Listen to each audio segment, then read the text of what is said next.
우리 하나님 말씀 마가복음 4장 35절에서 41절까지 말씀입니다.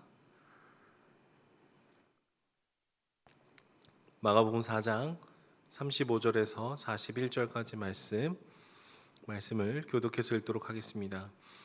그날 저물 때에 제자들에게 이르시되 우리가 저편으로 건너가자 하시니 그들이 무리를 떠나 예수를 배에 계신 그대로 모시고 가매 다른 배들도 함께 하더니 큰 광풍이 일어나며 물결이 배에 부딪혀 들어와 배에 가득하게 되었더라.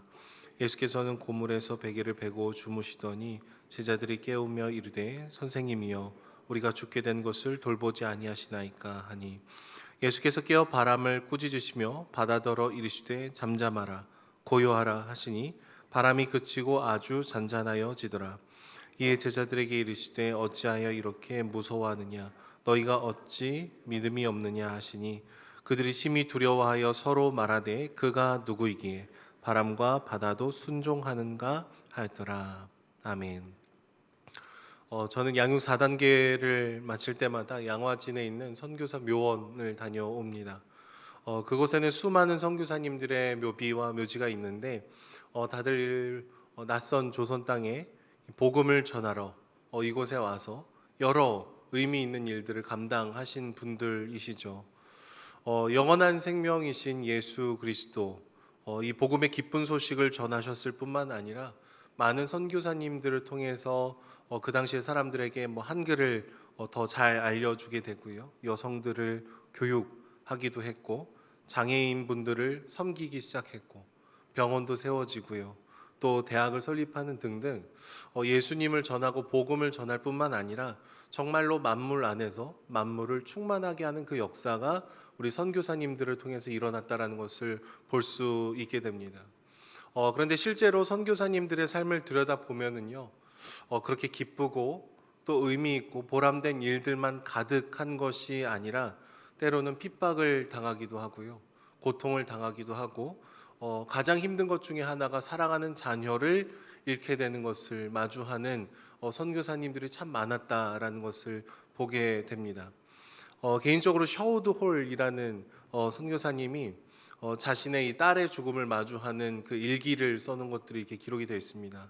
우리 아이가 아기 때 입었던 옷감, 아이의 머리카락을 이렇게 잘라서 보관하고 있고, 또 아이가 아팠을 때 하루하루 그 체온을 체크하면서 적었던 그 일기들을 보게 되면은요, 어떤 마음이셨을까, 얼마나 힘들었을까.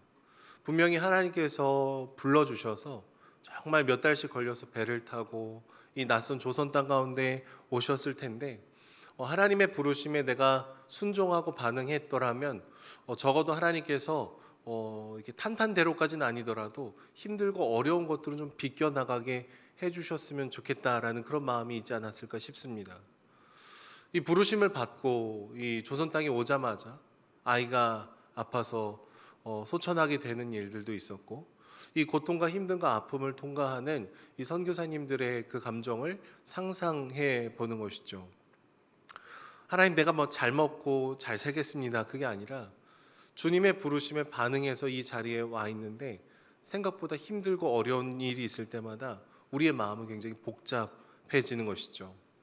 오늘 본문도 비슷합니다. 여러분, 예수님은 제자들에게 이 갈릴리 호수 건너편으로 가자 먼저 얘기하셨어요. 예수님께서 먼저 불러주셨고 제자들이 지금 배를 타고 갈릴리 호수 건너편으로 건너가고 있습니다. 그런데 갑자기 예수님의 부르심을 따라서 걸어가고 있는데 사람이 감당할 수 없는 풍랑이 일어나기 시작을 했던 것이죠. 그런데 그때 예수님이 보이시는 반응이 무엇입니까? 베개를 베고 주무시고 계셨다라고 오늘 말씀에 얘기하고 있어요.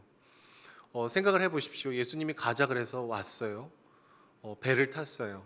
가고 있어요. 그런데 어려움이 생겼죠. 그러면 주님의 부르심을 따라서 걸어가는 것이라면 주님이 어느 정도 이렇게 함께 해주셔야 되는데 주무시고 계시니까 제자들의 입장에서 좀 불편한 것이죠. 억울했겠습니다.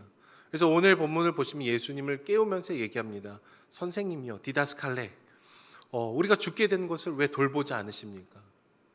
여러분, 이 말에는 약간 불편한 감정이 담겨 있습니다. 가자 그래서 가고 있는데 이 힘들고 어려운 상황에 우리를 왜 이렇게 무관심으로 내버려 두십니까? 주님이라고 하지 않고 선생님이요. 이렇게 외치고 있죠. 일어나 보세요. 우리 좀 책임져 보세요. 지금 얘기하는 것입니다. 그러자 예수님이 일어나셔서 이제 바람을 꾸짖으시고 파도를 잔잔하게 하는 행동들을 해 주시죠. 여기서 꾸짖다라는 이 표현은요, 예수님께서 귀신을 내쫓으실 때 쓰셨던 그 단어와 동일합니다. 그러니까 무엇인가 영적인 부딪힘이 있을 때 하나님의 아들의 권세로서 그것을 돌파하실 때 쓰던 신적인 이 단어와 비슷하다라는 것이죠. 그러니까 여러분, 예수님께서 굉장히 특별한 단어를 쓰시면서 지금 이 풍랑을 잔잔하게 만들고 계시고, 특별히 갈릴리 호수를 삶의 터전으로 삼았던 이 어부 출신의 제자들이 컨트롤할 수 없었던 파도라는 측면에서 이 풍랑을 바라보면은요, 지금 일어나는 이 풍랑은 그냥 일어나는 자연재해라기보다는 영적인 방해, 힘듦, 어려움으로 저희가 해석을 해볼 수 있습니다. 갈릴리 호수 건너편에 있는 이 귀신 들린 사람을 해방시키기 위해서 지금 예수님께서 가고 계신데, 예수님의 그 사역을 방해하는 영적인 방해로 볼 수 있는 것이죠. 여러분, 우리는 늘 하나님께서 기뻐하시는 일들의 앞뒤에는 크고 작은 영적인 전쟁이 있다는 것을 기억을 해야 됩니다. 제가 개인적으로 가장 예민하고 집중을 할 때가 뭐냐면 수련회 전후예요. 수련회 가기 전날, 직전에 많은 일이 생겨요. 아이들이 수련회 오다가 마음이 상해갖고 친구들이랑 말 한마디 툭 던졌는데 상해서 안 가요. 제가 기억나는 건 중등부 수련회가 은혜롭게 끝났는데 어떤 아이가 다음날 막 화를 내면서 울고 있었던 장면이 기억이 납니다. 왜 그러니? 물어봤더니 마지막 날 저녁에 막 은혜 받고 기도하고 하나님 위해서 살겠습니다 했는데 숙소에서 애들이 얼굴에다 막 매직으로 얼굴에 막 장난을 친 거예요. 그랬더니 요 아이가 마음이 너무 상해갖고 자기 교회 안 나오겠다고. 그래서 그 아이를 또 이렇게 달래느라고 엄청 힘들었던 기억이 납니다. 우리는 막 은혜 받았구나, 끝났구나. 여러분, 사단은 계속 그 틈을 노립니다. 내적 치유 수양에 가는 날 아침 양육 3단계가 연락이 안 되는 일들이 굉장히 많았어요. 그러니까 그 순간순간 하나님께서 정말 기뻐하시는 순간 가운데 뭔가 보이지 않는 일들이 생길 때가 참 많은 것이죠. 오늘 본문의 풍랑도 그런 의미로 볼 수 있겠습니다. 그런데 중요한 것은요, 제자들의 반응이에요. 반응. 그들은 지금 예수님께 짜증을 내고 불평을 하고 있습니다. 왜요? 예수님께서 가자고 하신 그 길을 따라 나섰는데 힘들고 어려운 것들이 주어지니까 주님, 내가 당신을 따랐는데 이런 어려움이 우리에게 왜 닥칩니까? 불평하고 불만하는 것이죠. 근데 여러분, 우리는 한 가지 분명히 기억해야 되는 것이 있는데, 내가 예수님을 믿고 그분의 부르심을 따른다고 해서 모든 것이 우리가 원하는 대로 이렇게 탄탄대로를 걷는 것은 절대로 아니다라는 것입니다. 제자들이 원했던 그림은 무엇이었죠?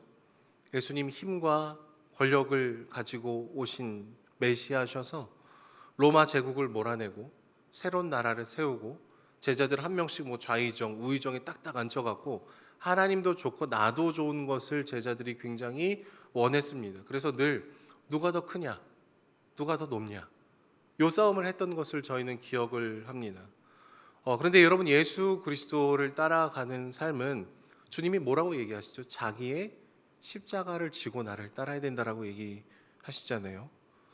그러니까 고통을 통과하면서 생명을 낳는 삶, 하나님의 통치를 내가 먼저 받으면서 그분의 나라를 확장하는 삶, 이게 사실 주님께서 우리에게 요구하시는 제자의 삶이다라는 것이죠. 그리고 몸소 예수님께서 살아가신 그 삶의 모습이 막 힘과 권세가 가득한 삶이 아니라 정말 낮은 자를 섬기고 십자가를 지며 낮아지면서 누군가를 높이는 그런 삶을 사셨던 것을 우리는 분명히 기억을 합니다. 예수를 믿으면 복 받는다, 부자가 된다, 승진한다, 병든 몸이 낫는다. 그랬으면 좋겠습니다. 그런데 우리는 가장 큰 복이 그런 것에 있는 것이 아니라 가장 큰 복이 예수 그리스도이신 줄로 믿습니다. 그분 자신이 가장 큰 복이에요. 우리에게 모든 것을 이미 다 부어주신 것이죠. 근데 우리는 이제 그것을 다 받아 누린 다음에 주님, 그거 말고요, 힘듦도 없었어야 되고 아픔도 없었어야 되고 조금 내 사업을 하는데 아프고 힘들고 어려운 것들 좀 비껴나가게 해주시죠. 제자들의 모습처럼 선생님이요, 왜 나를 가만히 내버려 둡니까? 우리는 이 불평과 불만을 너무나 쉽게 주님 앞에 토로할 수도 있겠습니다. 오늘 본문을 보시면 마지막에 어떤 것에 초점이 갖춰지냐면 그분이 누구시기에 이 파도와 바람도 순종하는가, 이런 얘기를 하잖아요. 그분이 누구신가, 메시아가 누구신지, 예수님이 어떤 분이신지에 대해서 초점이 잡혀 있습니다. 그러나 동시에 그분을 따르는 삶이 어떤 것인지에 대해서도 얘기하는 거예요. 예수님은 지금 한 영혼을 위해서 이 풍랑을 뚫고 가시는 분이죠. 그리고 모든 영혼을 위해서 십자가를 뚫고 오신 분이죠. 그분을 따르는 제자들은 어떤 삶을 살아야 되는 것입니까? 이 힘들고 어려운 중에서도 주님이 우리의 전부인 줄로 믿고 그분이 걸어가신 그 길을 기쁘게 함께 걸어가는 것이 바로 주님을 따르는 제자들의 삶이다라는 것이죠. 때로는 제자로 살아가고 걸어가지만 이해되지 않는 순간이 있을 것입니다.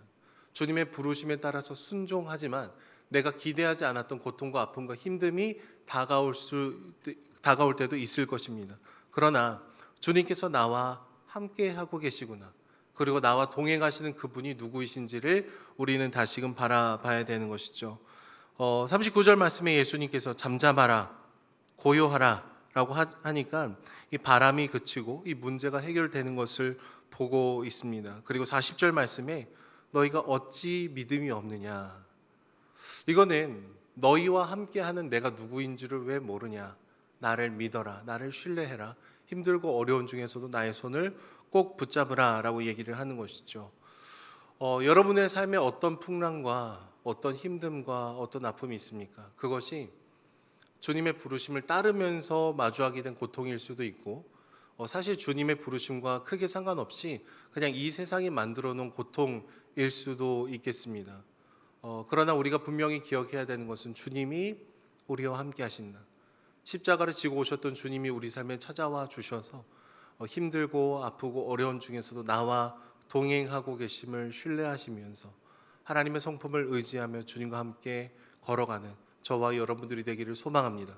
때로는 제자의 삶이 우리의 기대와 다르게 좁은 길을 걸어야 될 수도 있으나 좁은 길을 걸으며 밤낮 기뻐하는 그런 삶을 사시는 저와 여러분들이 되시기를 축복합니다. 기도하겠습니다.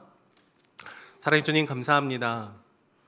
우리를 불러주시고 우리와 동행해 주시고 때로는 불평과 불만을 쏟아내는 연약한 모습이 있음에도 불구하고 여전히 우리를 자녀 삼아 주시니 주님 감사합니다. 하나님의 능력을 의심하지 않게 하여 주시고 우리와 동행하시는 주님의 손을 붙들며 풍랑이 잔잔해지는 놀라운 역사를 경험하는 저희들이 될 수 있도록 주님 함께하여 주시옵소서. 우리의 마음과 몸을 열어 하나님을 한 분을 사랑하며 나아갈 수 있도록 붙들어 주시고 날마다 우리와 깊이 동행하여 주시옵소서. 감사드리며 예수님의 이름으로 기도드립니다. 아멘.